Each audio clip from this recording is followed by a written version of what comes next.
పోతానయ్యా. కాపాడండి sir, sir త్వరగా రండి సార్, రండి సార్. అయ్యా అయ్యా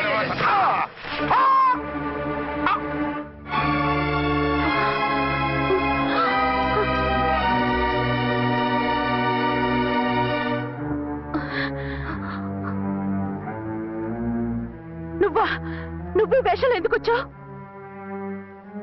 నన్నెందుకు మోసం చేశావు? సారీ, నిన్ను మోసం చేసిన వీడి కాదు, వారు. మా ఆయన ఎక్కడా? బైబిల్ మొత్తం చదివి యేసు ప్రభు ఎవరని అడుగుతా వింటమ్మా. ఎంతకాలం నీకో మొగుడు ఉన్నారనుకుని తెగ మురిసిపోయారు. కానీ మీరు కట్టుకున్నది పంచుకున్నది ఒకే ఒక మొగుణ్ణి, వారే వీరు.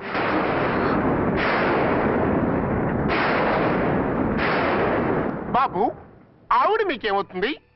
ఆవిడ మా ఆవిడే. ఆవిడ ఆవిడ మా ఆవిడే. విన్నారుగా లేడీస్, ఈ సీన్ లో ఇక మన పని అయిపోయింది. ఇప్పుడు వన్డే మ్యాచ్ మొదలవుతుంది. టాస్ వేసుకుని ఎవరు బౌలింగ్ చెయ్యాలో ఎవరు బ్యాటింగ్ చెయ్యాలో వాళ్ళే డిసైడ్ చేసుకుంటారు.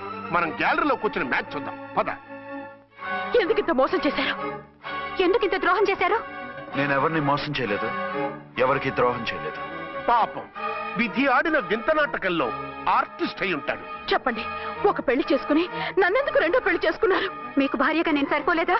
ఆవేశపడకుండా నేను చెప్పేది వినండి. నువ్వు చనిపోయావు అనుకుని అందరూ కలిసి నాకు బలవంతంగా పెళ్లి చేశారు. ఆ విషయం నాకెందుకు చెప్పలేదు?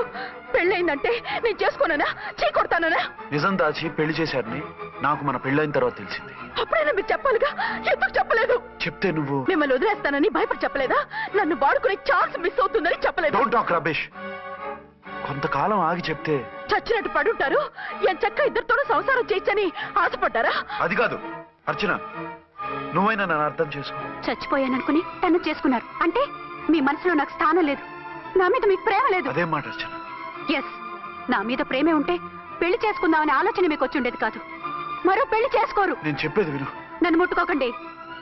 ఏ రోజైతే తన మెళ్ళో తాళి కట్టారో ఆ రోజే మన బంధం తెగిపోయింది. ఆ రోజే మీ అర్చన నిజంగా చచ్చిపోయింది. ఉండండి, తనతోనే ఉండండి, తన్నే భార్యం చేసుకోండి. నాకు కావాల్సింది శీల చెడుని మగాడు కాదు, శీల ఉన్న మొగుడు.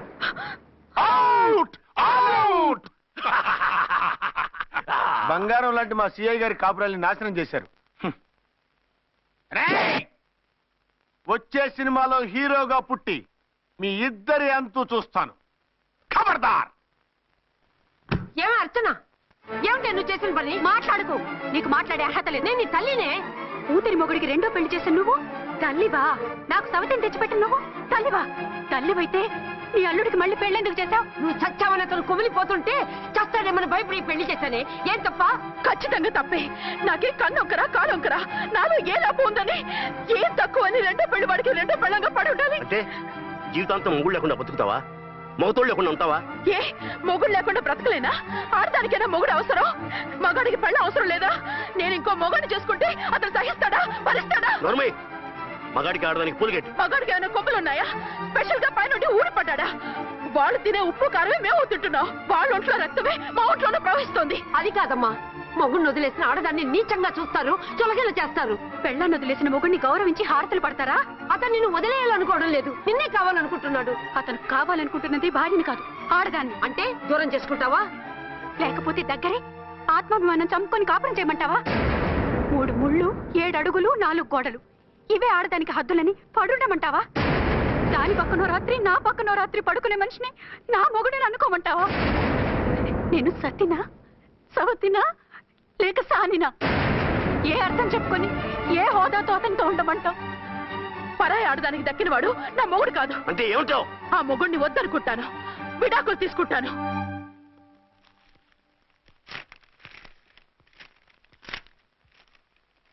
ఏమిట్రాది? లాయర్ నోటీసులు. లాయర్ నోటీసులు ఎవరు పంపారు? నీ కోడళ్ళు. దేనికి? వాళ్ళకి విడాకులు కావాలంట. నువ్వెందుకురా బాధపడతావు? సిగ్గు ఎగ్గు లేకుండా విడాకుల కోసం కోర్టుకెక్కినందుకు వాళ్ళు బాధపడాలి. నీలాంటి మంచి మొగుడిని దూరం చేసుకుంటున్నందుకు వాళ్ళు ఏడవాలి. మీసం లేని వాళ్ళు వాళ్ళకి అంత పట్టుదల రోషం ఉన్నప్పుడు మీసం ఉన్న మగాడివి నీకెంత ఉండాలరా? వాళ్ళకి నువ్వు ఒక్కర్లేనప్పుడు నీకు వాళ్ళు అక్కర్లేదు. ఇంతకాలం నువ్వు చెప్పింది నేను విన్నాను, ఇప్పుడు నేను చెప్పింది నువ్వే నాకు. మొగుండి వదిలేసిన వాళ్ళకి మొగుడు దొరకలేమో కానీ పెళ్ళాం వదిలేసిన మొగుడికి 1,00,000 మంది దొరుకుతారు. నువ్వు మళ్ళీ పెళ్లి చేసుకో. అప్పుడు గాని జనం నేల మీద ఉయ్యరు. ఊహించుకుని పనిచేసింది వాడురా. నువ్వు వాళ్ళని మర్చిపోలేక జీవితాంతం నరకనుభవిస్తుంటే చూసి ఆనందించాలని వాళ్ళ ప్రయాణం. నువ్వు మళ్ళీ పెళ్లి చేసుకుంటే ఆ కుక్కలు చెప్పుతో కొట్టినట్టు అవుతుంది. అంటే ప్రతీకారం కోసం పెళ్లి చేసుకోమంటావా? లేకపోతే ఇంకా వాళ్ళకి మొగుండని వాళ్ళ ఫోటోలు పట్టుకుని కుళ్ళి కుళ్ళి ఏడుస్తావా? ఒక్కసారి చేసిన తప్పుకే నరకం అనుభవిస్తున్నాను. మళ్ళీ జీవితంలో అటువంటి పొరపాటు చేయను. పోనీ చెయ్యని పొరపాటు చెయ్యి, కొత్త వాడు చేసుకో.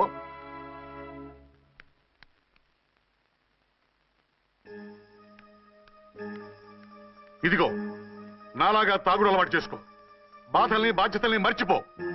పెళ్ళాలు వదిలేసిన మొగుడని అవమానం పడే కంటే గౌరవంగా తాగుబోతనిపించుకో. అలాగే తండ్రికి ఆనందిస్తాను. తీసుకో.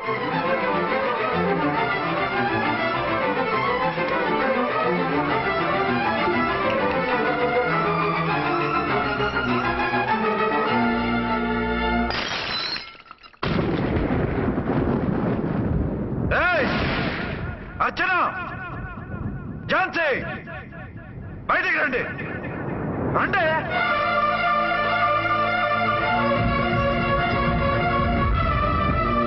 भाई और बहनों, देखो ये मेरा फर्स्ट पत्नी है. ఇది నా సెకండ్ పత్ని. ఏంటి ఆ లుక్లు? తాగొచ్చానా? నేను తాగలేదే, మీరే తాగించారు. తేగేదాకా తెచ్చారు, తాగేదాకా తీసుకొచ్చారు. నాకు విడాకులు ఇస్తారు. మనది పెళ్ళ పేకాట.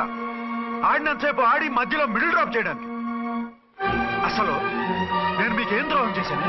నువ్వు తిరిగి రాగానే on the spot first night cancel చేసుకుని నీ దగ్గర పరిగెత్తు రావడవా? ఇంకో మగాడు ఎవడైనా అయితే అలా వచ్చేస్తాడా? చెప్పను. ఛాలెంజ్. నువ్వు చచ్చావు అనుకుని పిచ్చి వెదవలా తయారయ్యాను. కళ్ళు పూసుకుంటే కళ్ళలోకి వస్తున్నావని కంటికి నిద్ర లేకుండా కడుపుకి తిండి లేకుండా గడిపాను. చచ్చి నీ దగ్గరగా వద్దాం అనుకున్నాను. కానీ నా కన్న తల్లిని మర్చిపోలేక తాగుడికి అలవాటు పడ్డ మా నాన్న నా జీవితంలా నీ జీవితం కాకూడదురా, భార్య లేని లోటేంటో నేను చవి చూశాను, మళ్ళీ పెళ్లి చేసుకోరా అని బలవంతం చేస్తే చచ్చి కన్న తండ్రిని ఏడిపించలేక బతికి దీన్ని పెళ్లి చేసుకున్నానే తప్ప దీని రంగు పొంగు చూసి వెర్రెత్తి కాదు. అది నేరమా, పాపమా? ఏమే ఈ ఏటి మేటి సౌత్ ఇండియన్ పతివ్రత, నీ సంగతి ఏమిటే? సెకండ్ హ్యాండ్ మొగుడు దొరికాయండి షేక్ అయిపోతున్నావా? ఇంతకు ముందు నేను ఎప్పుడైనా తాగానా? నేను తాకానా? కామం కళ్ళకెక్కి నీతో మంచం ఎక్కానా? మజా చేశానా? పెళ్ళైన తర్వాత కూడా నిన్ను పతివ్రతలా బతకనిచ్చాను కదే. నేనే దుర్మార్గుడిని అయితే, ఆడదాన్ని అవసరంతో ఏడ్చేవాడిని అయితే ఎప్పుడో నిన్ను చెడిపోయేదాకా చెడగొట్టేవాడిని. కానీ ఎందుకు అలా చేయలేదు? ఎందుకు నీది తప్పలేదు? భార్యగా అర్చన నాలో బతికుంది కాదు. నిజం చెప్పలేదు అని చెప్పుకోవాల్సిన మేకలా గించుకుంటున్నావు. ఎందుకు చెప్పలేదో తెలుసా?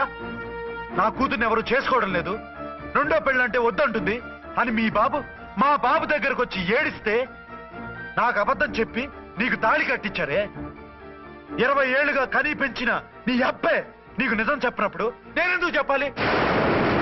అది బతికొచ్చిన తర్వాత మా వాళ్ళు నీకు నిజం చెప్పలేదని తెలిసింది. అప్పుడు నాకు ఇదివరకే పెళ్ళయింది, చచ్చిందనుకున్న నా పెళ్ళం తిరిగి వచ్చిందని నీకు చెప్తే గుండె పగిలి చేస్తావని నీకు చెప్పలేదే. నువ్వంటే నా ఆల్ ఇండియా పతివ్రత 9 నెలలు లంకలో ఉండొచ్చిన సీతని అగ్ని ప్రవేశం చేయమన్నాడా రాముడు? ఎవడో వెదవ కూత కుషాడిని కడుపుతో ఉన్న తన పెళ్ళాన్ని అడవులోకి పంపించాడు అదే రాముడు, నీ ఫేవరెట్ గాడ్. నువ్వు అడ్రస్ లేకుండా 25 నెలలు ఎక్కడికో పోతే ఎక్కడున్నావు, ఏం చేశావు, ఎవరితో ఉన్నావు అని అడిగానా? లేదు. అనుమానించానా? లేదు. వాయ్? భార్య అంటే ప్రేమ, భార్య అంటే నమ్మకం, భార్య అంటే విశ్వాసం. ఆ రాముడు గ్రేటా, నీ మొగుడు గ్రేటా? చెప్పవే, చెప్పు. ఆ రాముడిని దేవుణ్ణి చేసి గుళ్ళో కూర్చోబెడితే నన్ను రాయించేసి రోడ్డు మీదకి ఇసిరేస్తావా? పేరుకు పెళ్ళానివే కాని నిన్ను అమ్మకన్నా ఎక్కువగా ప్రేమించానే. నువ్వు కనీసం ఆ బిడ్డకిచ్చే విలువ కూడా ఇవ్వలేదు కదే తల్లి. ఇద్దరు భార్యలకి న్యాయం ఎలా చేయాలో తెలియక కుమిలిపోయా. మీ ఇద్దరికి నిజం తెలిస్తే ఏమైపోతారో అని భయపడ్డాను. మీ కంట్లో నీళ్లు రాకూడదని మీరిద్దరూ ఏడవలసిన ఏడుపు నేనేడ్చానే. ఇంత చేస్తే మీరు నాకు విడాకులు ఇస్తారా? అసలు మీరిద్దరూ పొజిషన్లోకి రండి, రండి. నన్ను వద్దని మీరిద్దరు వదిలేస్తే వచ్చి మీ కాళ్ళ మీద పడతారనుకున్నారా? నెవర్. అవును, నన్ను వద్దనుకున్నప్పుడు నేను కట్టిన ఆ మంగళసూత్రాలు మాత్రం ఎందుకు? సేఫ్టీగా వాటిని అలాగే ఉంచుకుని మాజీ భార్యలుగా హ్యాపీగా బతుకుదాం అనుకుంటున్నారా? నో, మీకు ఆ ఛాన్స్ ఇవ్వను. తాళి ఉన్న పెళ్ళాలుగా కాదు, తాళి తెగిన భార్యల్లా, మొగుడు చచ్చిన విధవల్లా మీరు తెల్ల చీరలు కట్టుకునేట్టు చేస్తాను. విడాకులు ఇవ్వకుండా మిమ్మల్ని విడాకులు చేస్తాను. జీవితాంతం కుళ్ళి కుళ్ళి కుళ్ళి ఏడ్చేలా చేస్తాను. బాయ్. ఆగండి. ఏ, నేను చావడం కూడా నీకు ఇష్టం లేదా? మీరు బతకాలి, నిండు నూరేళ్లు సుఖంగా జీవించాలి. మీ మీద ప్రేమ లేక కాదు, మీరంటే ఏంటో తెలియక కాదు. నా వల్ల మీకు ఝాన్సీకి అన్యాయం జరగకూడదని నేను మిమ్మల్ని అనుమానించాను, అవమానించాను. మీకు దూరం కావాలనుకున్నాను, విడాకులు కోరుకున్నాను. నేను మీకు భార్యనయ్యాను, మీ బిడ్డకు తల్లినయ్యాను. కొంతైనా మీతో జీవితాన్ని తృప్తిగా అనుభవించాను. కానీ ఝాన్సీ ఒక్క పసుపుతాడు తప్ప భార్యగా ఏమీ పొందలేదు. భార్యగా మీ జీవితంలో తనకి చోటివ్వండి. లేదక్క, అలా చేస్తే నువ్వు భర్తనే కాదు, బాబుకి తండ్రిని కూడా దూరం చేసిన దానివి అవుతావు. ఆయన మనస్ఫూర్తిగా ఇష్టపడి చేసుకుంది నిన్ను, ప్రేమించింది నిన్ను. ఆయన మనసులో నీకు తప్ప నాకు స్థానం లేదు. నువ్వు బలవంతంగా నన్ను భార్యని చేసినా మనిషిని సొంతం చేసుకోగలను గాని మనసును పంచుకోలేను. ఆ భార్య స్థానం ఎప్పటికీ నీదే. ఒకరి మీద ఒకరు ఇంత ప్రేమను పెట్టుకొని ఒకరి గురించి ఒకరు ఆలోచించి మీ జీవితాలని పాడు చేసుకోకండి. అక్క చెల్లెళ్ళలాగా కలిసిమెలిసి అతను సుఖపెట్టి మీరు సుఖంగా ఉండండి. క్షమించండి, నాకు భార్య అర్చనే కానీ ఝాన్సీ కాలేదు. అవునా, ఆయన ఎప్పటికీ శ్రీరామచంద్రుడిలాగానే ఉండాలి. ఆ రాముడికి సీత ఒక్కటే, ఆ సీత అక్కే. మరి నీ బతుకు? నేను మళ్ళీ పెళ్లి చేసుకుంటాను. నా గురించి ఆలోచించకుండా మీరిద్దరూ సుఖంగా సంతోషంగా ఉండండి. ఈ రోజు నుంచి ఆవిడే మీ ఆవిడ.